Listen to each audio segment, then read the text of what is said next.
Welcome back, guys. Today I'm at home in lockdown still, and it's a beautiful sunny day. I wanted to make a sun catcher and one that actually helps our little woodland birds during this really big cold snap that we're going to get. So let's learn how to do a beautiful frozen sun catcher. It's a great craft for the kids, so stay tuned.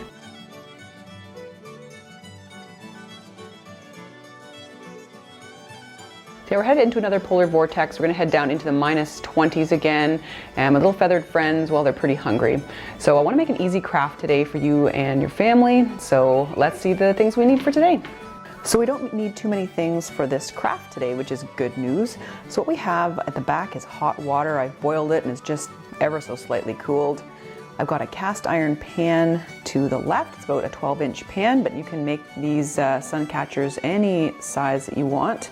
And let's take a look at some of the things I'm going to be putting in the sun catcher. Since we're going to be feeding the birds today with our sun catcher as well, I'm going to be using some sliced oranges. I've got some peanuts for the blue jays, some of the small black oiled sunflower seeds. And here, this is a mixture of wild seeds that I collected on a hike. So there's a whole bunch of seeds in there. I've also managed to grab a few old soybean pods. I'm not sure if anything will eat those, but take a look in there. So little tiny black things and beige things, those are seeds collected from a field where I observed redpolls feeding. So I know the birds in this area like those seeds. I'm also going to throw in there a few spruce cones and add a little extra nutrition. I've got some unsalted peanut butter. It's basically just ground up peanuts. And last but not least, over here, as you can see, I have to the left there, I've got a little piece of wool string there, basically just doubled up so that we have a way to hang the sun catcher. All right, so what I like to do is I like to pour in the water first, just so I can make my pattern.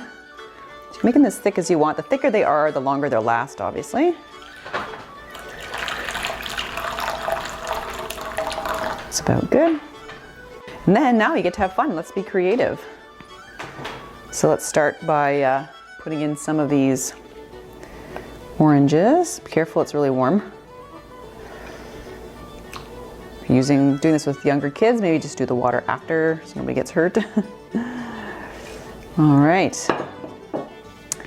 And then I'm going to take some of these black oiled sunflower seeds and just kind of sprinkle as many as you want in there. Some of them will float, some of them will sink, obviously.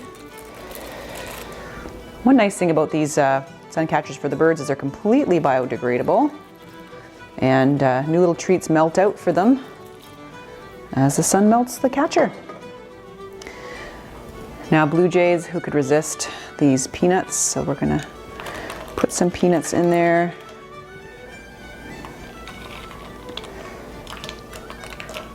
Of course, there's all these black oiled sunflower seeds. I hope it doesn't melt too quickly, attracting the light. All right, and then here we've got my little seed mix as well as the pods from the soybeans. So I'm gonna mix those in here. So this will attract in like your red poles. This will attract in your red poles. And we'll see if anybody want to eat. Oh, there's a little bit of floof, I guess, from a cattail that I had. Royce is yawning in the background. Okay, last but not least, we're gonna be putting in these spruce cones and coating them with a little bit of peanut butter. There we go, stick that in there.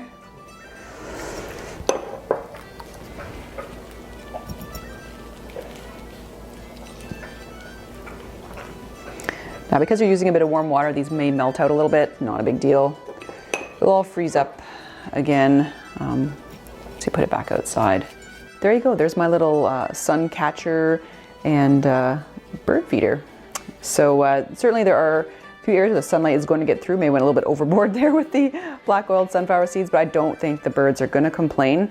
Now you have a couple of options here in regard to how to hang this. You can wait until it's frozen and then drill a hole in it with your drill, or you could take your wool right now and you can kind of lay it deeply set within the water so it freezes within the disc. Some people find that this allows the this to kind of melt out a little bit faster if you do it that way, so a lot of people prefer to actually drill a hole and put the wool through after.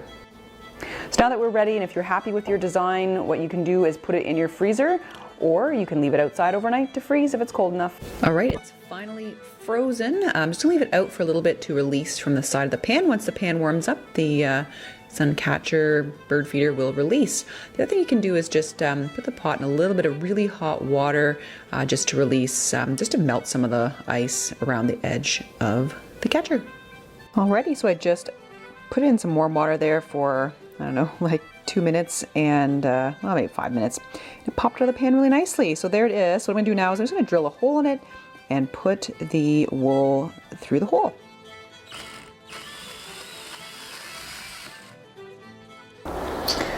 All right, I've got the wool tie in there and we're ready to hang up our Suncatcher. Well, there it is, our beautifully made 100% biodegradable bird feeder / Suncatcher. Now, if you wanted to make the sun go through it a bit more, definitely don't use as many black oiled sunflower seeds as I did. You could just do the fruit with a few peanuts here and there. So I'm really excited. I think the birds are gonna love this. And again, it's 100% biodegradable and a really fun craft for you and the kids. Happy Valentine's Day, guys. I hope you guys enjoyed this video and we'll see you in the next one. Have a great week. Take care.